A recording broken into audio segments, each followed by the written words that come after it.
Hello, everyone. Hello, unstoppable real estate investors. I'm Merenoff, your hostess of the Unstoppable Real Estate Investor podcast, live in my Unstoppable Real Estate Investor Facebook group.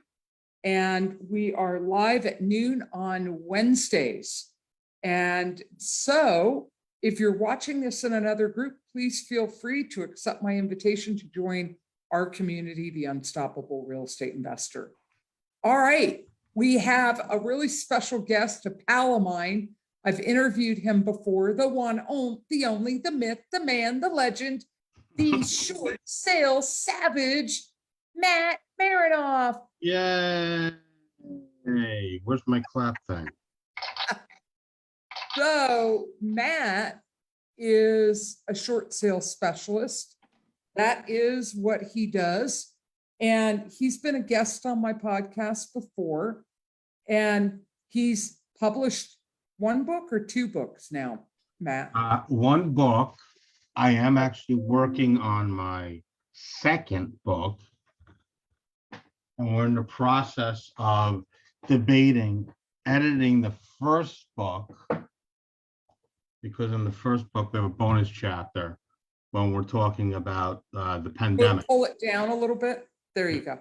We're talking about the pandemic a little bit in this book. This book is an amazing guide for anybody who really wants to understand and learn about short sales.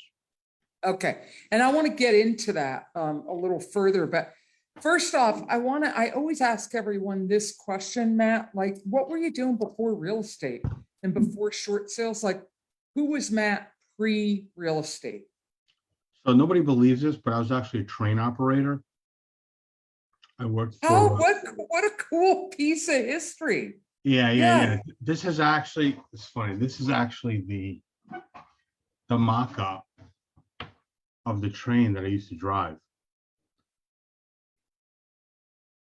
And this is where how long were you doing that?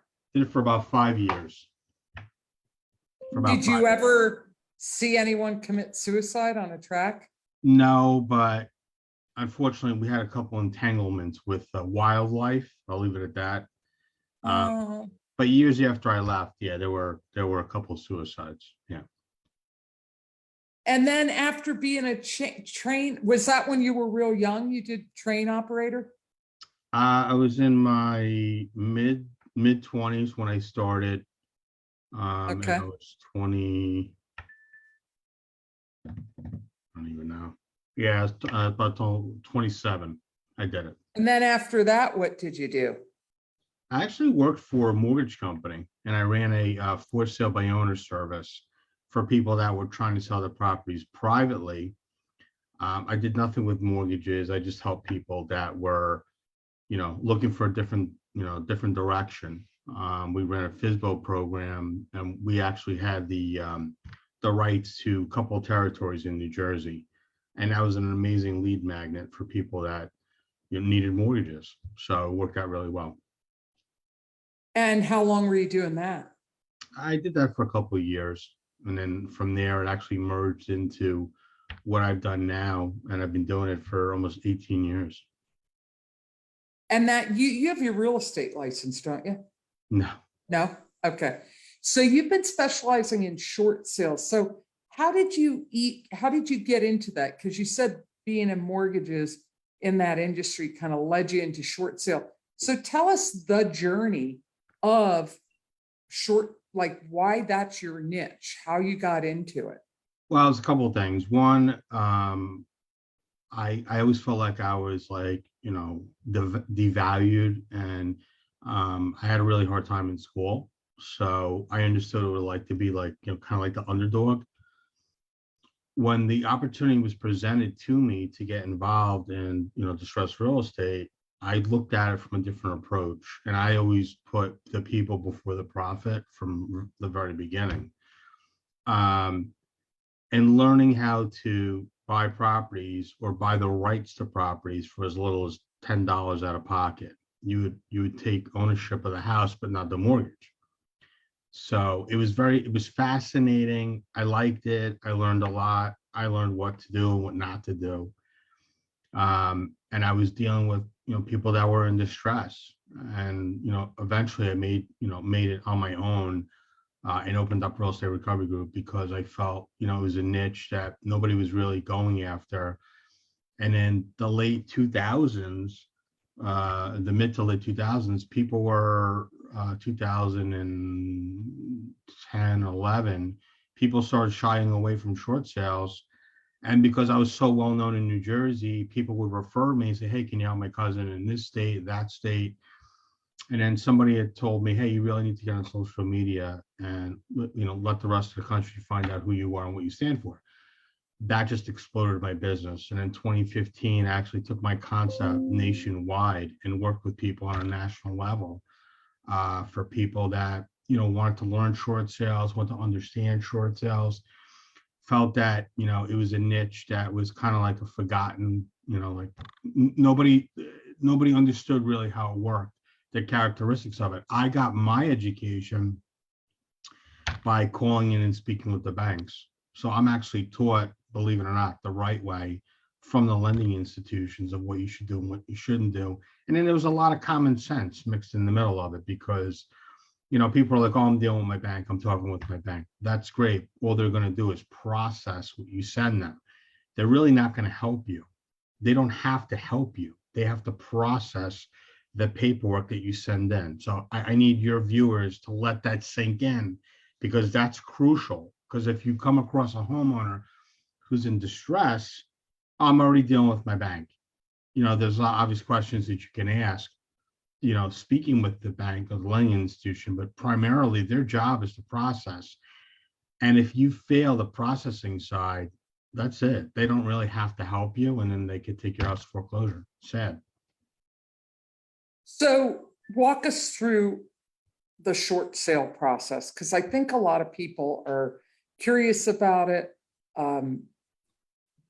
don't really know how it works because the name can be confusing. Short sale process doesn't mean it's a short period of time to sell. It's quite the opposite, but it's more, explain what short sale means and then walk us through the process of a short sale.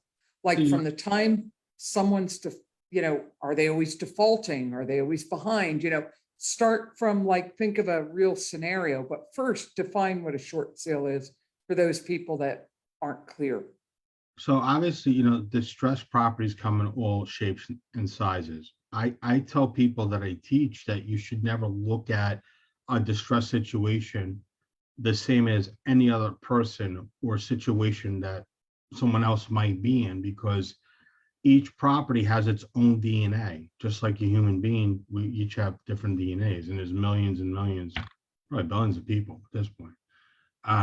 So primarily what I do, what I look for when I'm working with somebody who's in distress, to find out, is this really a short sale? So there's a lot of questions that you would ask somebody, but off the top of my head, primarily, and hopefully your viewers have a piece of paper or pen, or they have the opportunity to. All right, everybody, get a piece of paper, pen out, or open up your laptop or your iPad and open up a Google Doc or a Word doc or a notepad and get ready to write. Words of wisdom are coming. So typically, a short sale or a potential short sale is where a lender or lenders take less than what's owed. So you could have 2-3 lending institutions on a property that's in distress. You could have multiple lien holders, like judgment holders. You could have the IRS on your property. You could have child support. I have a property right now. This gentleman actually has about 30 situations, as I call them, on a property. 30. Whoa, wow. Not 3. That house is leveraged beyond. Right. All right. So the thing is that when someone says to me, it's a short sale, how do you know it's a short sale? It's important for you to understand what you're looking for. How much money did they put down on the property? Because how much money they put down on the property could very well determine if it's going to be a short sale. how long have they been in default? Uh, do they have So letter? let's stop there for a second. All right, everybody. So write this down. A short sale, the short sale means that if you sell that property, that the bank is going to be shorted. The bank is not the original lender, the lender that's going to get paid off when that that property sells is agreeing to take less than what is owed on the loan. Correct. So there's short sale. Now we're talking about how do you determine if something is a short sale? And you're saying that one factor could be just how much you put down. So talk a little bit about that. It's how much you put down on the property. How far behind are you in the mortgage? What market are you in currently right now? Because people are like, Matt, there's no short sales. I call bullshit, because there are short sales. There are people that, even though the rise, of the asset has exploded, much like, I hate to compare it to 2005, they were in a situation where, let's say their house was worth 500. Now COVID went bananas. Maybe now the house is worth 600,000, but they owe 725 on their house. So when someone says to me, well, it's impossible for it to be a short sale, I disagree, because I deal with it on a daily basis. So people, unfortunately, still to this day, even with all the education that's out there, are not getting properly educated. The homeowner, we were engaged by a real estate agent to help somebody who was losing their house within 2 weeks. The homeowner felt that they had about 200,000 in equity in their house. I'm not going to bore you with the details, but I said, look, fastest way for us to plow through this is to call your lender. I don't want to call my bank. Why? I'm scared. I understand you're scared, but if we don't find out what they know, then I don't know if we can help you and to determine, and the factors that are going to be there. How much was the original mortgage? How far behind are you on that mortgage? Does the late payments also include, any lost escrow accounts, attorney fees? Did they run title on the property? What do they see on title? Mr. Homeowner, you did loan modification. Were you aware of that? No, I was not aware of that. $93,000 silent second because they were late before. So now 200 in equity is now really been chewed down to 100. Back escrow payments, 37,000. Now you're down to, let's say, 60,000, right? Legal fees, 30 some odd thousand. Before you know it, there is no equity in the house. The person had filed bankruptcy not once, not twice, but 3 times. So the bankruptcy court got hip to what they were trying to do. And that if they had filed bankruptcy again, no matter what chapter it was, it wouldn't stick. So the house would automatically go to sale. So there really was nothing we could do to help these people. Now, the real estate agent was chasing this lady for 9 months. I cleared up everything between the 3 phone calls and then actually calling the bank. Let's say I put an hour's worth of work. This agent chased this person for 9 months. You can't tell me there isn't a smarter way to approach a situation with people that are. Well, let me ask you this. Let me stop you there for a minute. In helping people understand how to determine if something is a short sale, what's your criteria? What is a way someone can look at something and figure out if it's a short sale?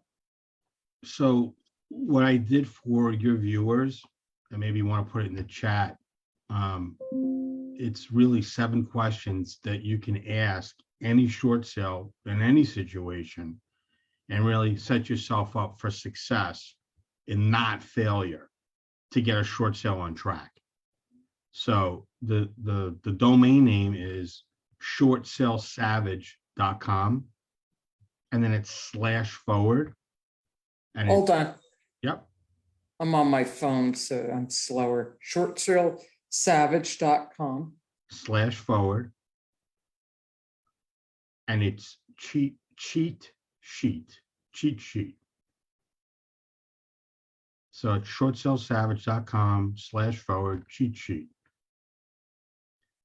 And those are really the top 7 questions you should be asking anybody who's in a distressful situation. I know people are saying, oh my God, thank you, Matt. Thank you so much. You're welcome.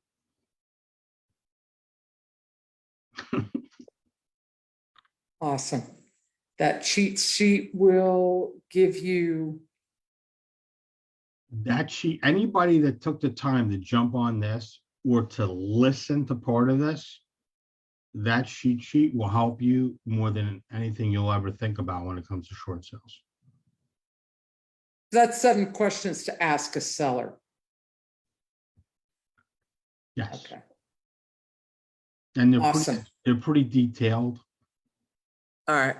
So that will get people. But is there anything you could say now in your talk that are things for people to look for and some of the criteria that makes a short sale? Yeah, I mean, obviously, like, if the person's been behind, for typically anybody past a year, depending on how much they put down on the property, how many mortgages do they have on the house? Do they know if they have any judgments against them? Has the bank been paying the taxes? Do you have any lawsuits or open lawsuits against you? Those are typically the first things that that I pop up. Who else is on the mortgage? Who else is on title of the property? There could be other factors that when you run title, that the title report is going to pull up other people that might be on title that might necessarily be on the mortgage, but there's no way in hell you're going to pass through title and convey clear title if there's other adjoining issues on title. And there is ways around that, but nobody wants to learn. Everybody wants to take the easy way out, meaning they'll do a short sale, they'll go through everything, and then they'll order title. I'm sorry, but I would never build a house and not have a footing or a foundation. You got to have a footing. You've got to have a foundation. Same thing with short sales. If you're not. Oh, absolutely. About title. What's interesting about that is I actually have a client that bought a house from someone and started rehabbing it, and then found out from title that the person who sold him the house was a total crook, and that the house belonged to this little old couple that they didn't want to sell it. They weren't renting it out. It was just heartbreaking. It was this asset just sitting there rotting away. And he's halfway through a rehab on a property he doesn't really own because he didn't. The buyer. He didn't do the research on title and what was going on with the property. So now he's working with those the owners to try and recoup all his rehab costs. Well, I got one even better than that. I have a gentleman that we were working with. Nobody listened to us. The way we structured the deal, they were actually paying us for services. So it's not like I got beat per se out of money. It was a different scenario, and every scenario is different. But this gentleman purchased a deed to this house for $50,000. Nobody wanted to hear, what the common sense was to get through this catastrophe. The file kept getting reopened because nobody was listening, and the house ultimately went to sheriff's sale. Here's the catch. The house went for sheriff's sale for so much more than was really owed on the house. So, for all practical purposes, there was a surplus of cash. So the guy who owned the property is going to get additional money because the investor who bought it didn't file the paperwork correctly or didn't file the paperwork at all after paying the guy 50 grand. So you want to talk about screwing yourself. I don't understand half the time what these people try to do. Nobody wants to pay for education, but they're okay with screwing themselves out of 50 grand. Well, or they want it to be easy. I was on a coaching call with someone this morning and I just called them out on this. They said, well, I was educating this person on something and they said, well, isn't there an easier way? Can't I just go into a group and ask someone for that?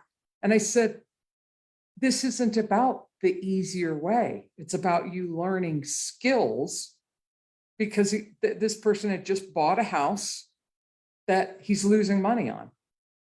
He's renting it out and he's losing money because he doesn't have the skill of analyzing. And he just kind of, yeah, I know, it hurts. I have multiple. That's why he's coaching with me. He realizes, wow, I need to learn what I'm doing here. But I just said it's not about taking the easy way out. It's about you learning skills and then practicing them to master them so you know what you're doing. And you're not out there chasing after shiny objects and hoping for a wing and a prayer that someone knows what they're doing that can help you. You need to know what you're doing. Right. So, I mean, I have people that want to train with me. They want me to mentor with them. I ask them questions. If they don't answer the questions and we're not on the same page and we don't have the same synergy, I can't work with that person. Unfortunately, some people get upset, but I'm like, listen, I'm looking at something on my screen right now and, one of my coaching students is asking me, what do we do in a situation if, something's in with the bank? Like, what are we waiting for? And we're basically waiting. It's actually ironic. It's like we're waiting for them to either accept the offer, decline the offer, give us a counter offer, or for whatever reason, if the investor wants to have to restart the file. What I do is not for the weak. You can't be weak-hearted. You have to have a thick skin. Typically, we're getting short sales done if all the stores are aligned 2 to 3 months. That's the typical time frame to get a short sale done. We have a file right now, like it's finally going to close on Friday. We got brought into this file a year ago. Oh, but the file's been open for 2 years. And a lot of it came down to the seller or one of the sellers. It's a divorce situation. And, I feel bad for people in this situation, but time is money. So 2023, I've already started the year off, in my opinion, the right way.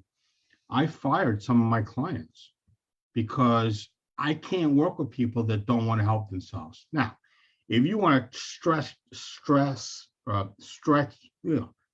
out your time in the house, that's fine. Go do whatever you want to do and then come back to me when you're serious. I can't do that. I need you. Well, then guess what? You're going to pay me because I'm not doing it for free. And if everybody's like, well, I don't have any money. Well, when was the last time you paid your mortgage? 7 years. What the hell have you been doing for 7 years?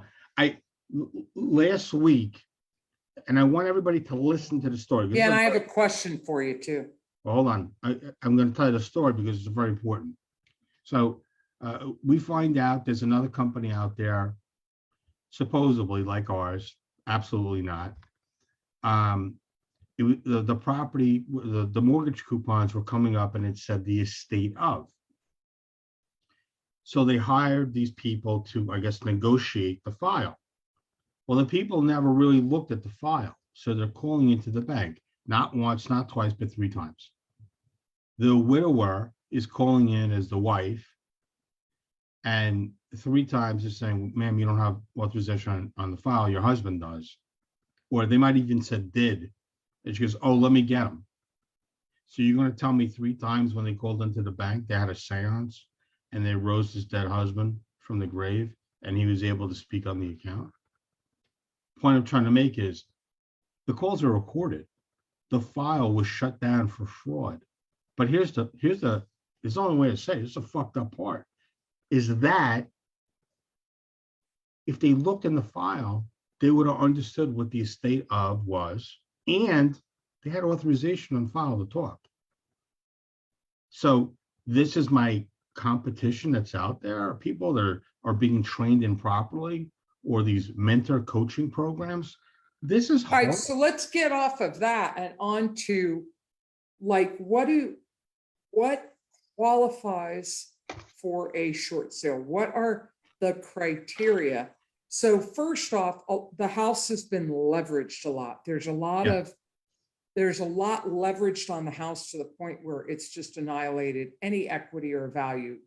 It's just leveraged to the hilt. There's a lot of liens and a lot of, so that would you say that's the biggest criteria? Well, not necessarily, because if somebody has a good job and the bank feels you can pay it, they can deny you a short sale on a house. And if they don't want to do a deed in lieu on that house, they don't have to. So what's your alternative at that point? You can't give the house back. You can't do a short sale. What are you going to do? Some people literally walk from the house.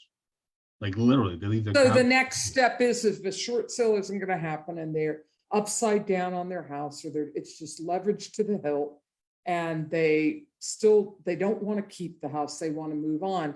So short sale, would you say that's the last option before they just let the house go into foreclosure? So some investors want to do what's called a waterfall review, and they want the opportunity to offer additional loss mitigation options, which would be a loan modification. Now, whether or not that happens or not, can your financial situation change? Yes. This is the thing that drives me nuts. Somebody gets denied for a short sale. Did you ask if you could reapply? No. Why? Because they told me, I was denied for the short sale. I'm like, okay, so you get offended easily. So some spouses laugh, some spouses don't. A lot comes out in the first conversation. A lot can happen in the first 25 minutes. But it's experience of asking these questions. And that's why it's so important for people to get educated in this, because what if somebody can't get a short sale at that moment? But Right. 7 days later, they could try to apply for a short sale again. Maybe they lost their job. Maybe they had an expense that blew out their savings that they had that they reported. I've seen short sales and modifications fail for less than 25 cents. It's ridiculous. Wow.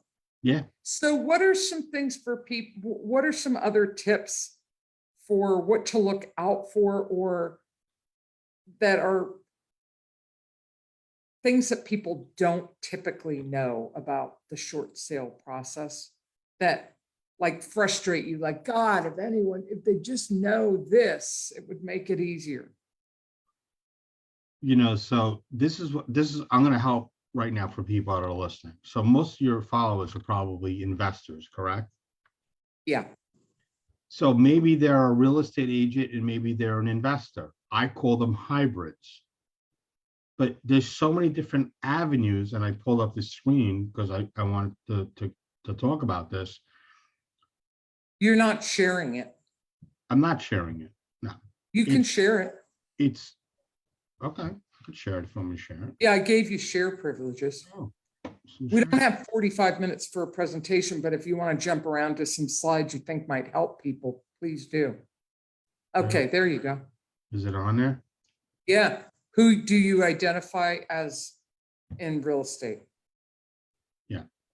So, realtors, investors, attorneys, title companies, mortgage people, hard money people, marketing people, JV people, private lenders. Private lenders and, hard money are obviously different. This is basically, I don't know if I'm saying it right, my avatar or whatever. These are the people that I communicate with pretty much on a weekly basis. So when someone says to me, like, I don't know where to start, or I don't know how to get a lead, or I'm overwhelmed. I'm in a 9 to 5 job. I hate it.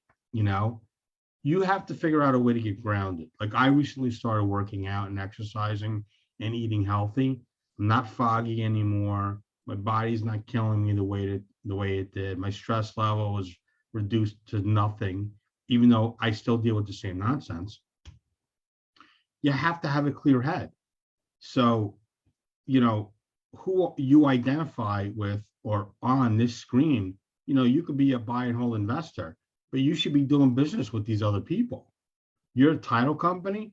You should be offering, education classes, whether or not it's for real estate people or if it's for investors, Yeah. And yeah, like you're doing, you're educating people on this niche where there's a lot of misinformation and misunderstandings. There's a tremendous amount of misunderstanding. And I feel bad for people that don't really understand the concept of when they're doing a short sale. This page is actually in my book, and it says it's not a no until you get a restraining order. And that's legit. It's, page 30 in my book.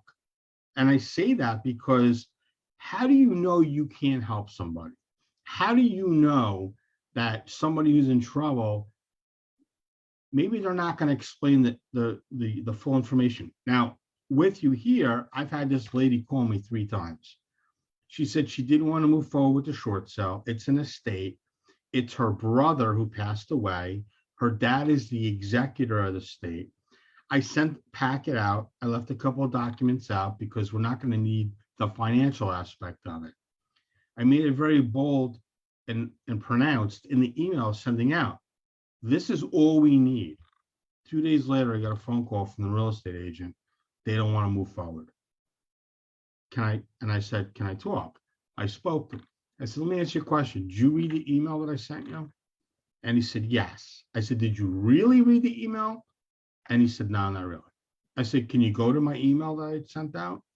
And he looked at it, and pretty much his exact words were, because the lady was complaining, we've got to give bank statements. We've got to give tax returns. We've got to give pay stubs, whatever. And in bold letters, it said, don't worry about the financial responsibility. It doesn't apply to the short sale. So now the lady's blowing up my phone because now they want to do a short sale. But this agent's been working with these people for over a year. You know what I found out in my first phone call? There's not only one property, there's 2 properties. So the agent was like, oh my God, I didn't even know like there was another property. And I don't have any fault for that person. They were never educated correctly. You're not just a brain surgeon overnight. You're not a heart surgeon overnight, right? You got to learn the craft, but nobody wants to learn the craft. And for the amount of money that it costs to learn how to do it versus the risk and the reward, it's going on a vacation. It's a trip. You're an idiot if you don't get this education. You're never going to win. You're always going to fail, and you might get sued. So is this book a comprehensive education on short selling? I'm going to tell you, for $25 for this book to be shipped to your house, and you don't get this book gives you the foundation of understanding the behind the scenes. Does it show you exactly how to do a short sale? No. But does it give you the common sense enough to be dangerous that you'll know what you're doing when you're dealing with people that are in distress? 100%. It's 166 pages in that book. When I originally wrote it, it was like 300 and something pages, and I was like a Bible. And I was like, I can't do this. So I split it up. Is my next book that I'm working on, is it going to be more detailed? Yes. But does that mean that you skip over the footing and the foundation? No, that's what this book is. Yeah, and then they would buy this book, they would read it, and then talk about your coaching. Do you coach people one-on-one? Do you have an actual organized coach? Do you have a group coaching program, or do you just work with people one-on-one? I work with one-on-one, and I work with groups of people. Some people don't want to expense it. Sometimes team leaders will expense the cost because, it's the cost of doing business. You do advertising, you do marketing. Why not pay for paid training? You know, people ask me all the time, Matt, you must be busy as hell with your training aspect. I'm really not. I only take on a couple of people or a few groups when I do it. And I'm very selective on who I want to work with. If 20 people reach out to me and 20 people want to do it, and then we get through the whole thing after the 20, maybe there's only 5 or 6 that are serious. And out of that 5 or 6 that I've spoken with, maybe only 2 people or 2 groups move forward. It's a commitment. Yeah. This is the Yeah, because you're specializing in a niche. So it takes extra effort, education, training, practice, experience in order to be an expert in that niche. So I want to offer you a free gift. So talk about this free gift, Matt. So this is 18 years, 96% success ratio. And this is the 7 most important steps to handle any short sale. This is the link that we talked about before. It's on the screen. There's no excuse for I'm giving you something that I didn't have. I'm offering something that wasn't offered to me. When I first started in this industry, people are like, yeah, I'll pay you like $2,500. Get me a lead. Get me a lead. I'm like, get you a lead? What are you talking about? There was no education. There was nothing. So, I built it. And then they come to you and they say, okay, could you help me? And because they don't know anything, they're bringing you possibly a short sale. You're going to do all the work and they're going to want to split the profit with you. Now, talk about that. Talk about, like, why are you specializing in this? If a short sale is shorting the banks on what's owed on the property, and let's say the property's got tons of liens on it and it's just a mess, and you're short selling, how do you get paid? I get paid by the buyer. The buyer pays me a minimum of $10,000 or 3% of the sale of the house. So we have a deal closing Friday, 3% of 570. We had a deal close December. It sold for 1.1. And we have transactions that are anywhere from 50,000 to 1.5. So it really doesn't matter, but there has to be a minimum for me to work on it, because it's the same nonsense. I got to deal with the same stuff regardless, whether it's a $50,000 house or $2 million house. So your minimum is a $10,000 flat fee. When the buyer comes in to buy the home, yeah, then how are you getting your fee approved by the bank? The bank's not paying it. It's the buyer who's paying it. I actually get paid on the HUD. I get paid on the buyer side of the HUD, of the settlement transaction. There's a lot of people that don't want to be paid on it. There's a lot of people that don't disclose. I disclose everything. The bank is aware of it. I give disclosure information that goes on the local MLS where that property is. Everything is disclosed. As long as you disclose it, you're fine. You don't disclose it and something happens, they'll consider it trickery and they'll look at it as fraud. So who's hiring you, the seller or the buyer? I have situations where people are trying to do a transaction with an agent. Sometimes the agent will Google how to do short sales or short sale negotiating. My information will pop up. They'll ask me, can I get involved? Or can I have the buyer call you direct and talk to you? Sellers that are in trouble reach out. I actually have leads for real estate agents. So when somebody goes online and says, I want to do a short sale, and I say, well, It has to be listed. Oh, I had bad experience with the real estate agent. I don't want to list my house. I'm like, well, that's an investor guideline. The house has to be listed. Okay, who can you refer? So, there's so many different ways to make money in this industry legally that you don't have to be a criminal. But this aspect of this type of business, there's been a lot of criminal activity because people don't understand the right way to do it. And people have gotten caught defrauding the bank. So what's the free gift that you want to offer people for being here today? Well, the free gift is that cheat sheet. Okay. That cheat sheet was, the 7 most important steps to handle any short sale. And I have included a link, everybody, in the chat, shortsalesavage.com/cheat sheet. So that is the free gift. That go ahead and tell them what's on that cheat sheet, Matt. That information is going to help you structure and determine whether or not it's going to be a short sale or not. And if you follow those 7 steps, you should be, or you could be successful in doing a short sale. You can't divert for what's in that information. So make sure if you download it, you read it, and that's going to be like your mini Bible. For people that are on here that are real estate agents, I'll make this clear, and I highlighted it here. 9 out of 10 real estate agents don't want to deal with distressed real estate. They just don't want to deal with it. They're taught not to deal with it. It's ingrained in their soul not to deal with it. They think the deals are never going to close. Their brokers sway them from going after distressed real estate. It's really a shame because there are so many people that are in trouble with their properties. People are like, well, what's your competition out there? I don't have competition. I look at everybody as opportunity. I got a phone call 2 months ago from a guy who got a $13 million listing. 13 million. He thought it might be a short sale. But I asked him to ask the homeowner certain questions because the homeowner wasn't being honest. I said, did you ever run title on the property? He said, I did not.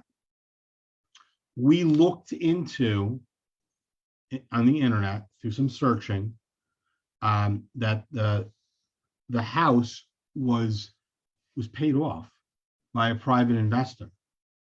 The homeowner never told the agent. They just said, yeah, we have a mortgage on the house, but they didn't explain everything that was going on. So they had about $8 million in equity in that house. It's crazy. The stories and wanted to short sale it. Yeah. Yeah, the stories just want to keep rolling in over. Yeah, yeah. And look, if this is a niche you're all considering, get Matt's book, Short Sale Savage, and download that cheat sheet, his cheat sheet, shortsalesavage.com cheat sheet to get some tips. So Short Sale Savage, here's his book. Where can they find this book, Matt? They can find it on Amazon. You could either put my name in, or you could put the name of the book, which is Short Sale Savage. It will pop right up. Okay. And you can have So you Matt, can start learning in as little as 3 days. So Matt, let me ask you, if you were to hop up on a rooftop and you had a captive audience and you could, dispel wisdom and like there was something they would hear and heed, what would be your words of wisdom? What would be your rooftop message? So in the presentations that I have, one of the slides is short sales never went away. Short sales are never going to go away. I know personally because I've been doing it since 2005. In 2005, I had a full head of hair. In 2023, I've got no hair. So make sure that the stress isn't going to kill you along the way. You really got to understand who your client is. You really should get educated. If you don't want to get educated with me, I know that there's programs out there from other people. I'm not going to knock anybody. I would Google the individual that you want to work with, see if there's any complaints against them, if they really are the real deal or if they're full of shit. and make sure that, they're going to go over, certain things that are important. Buying short sales, discovering, the discounted prices, you know, who do you identify in real estate, pre-foreclosure, foreclosure, finding motivated sellers, seeking to do a short sale, negotiating the best price with the bank, completing short sales faster, and teaming up with leaders. You got to team up with people that are passionate about distressed real estate. Matt, you keep saying distressed real estate. I don't know if it's a short sale. To me, typically it ends up being a short sale, but there's always that time where, what if it's not? And do you know that everybody that I talk to that are in short sales, I ask them a very simple question, and you guys can ask them this question too. Have you ever settled a mortgage? The majority of them say no. Does somebody even understand what a settlement of a mortgage could possibly mean for the homeowner? The answer is always no. So all I could say is Google and research me, and you find out if I'm the real deal.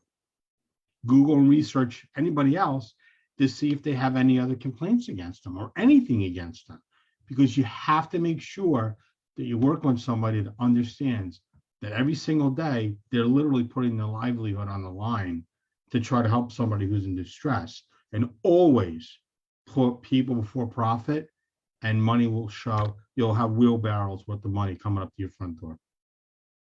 So Matt, have you done this presentation and recorded it?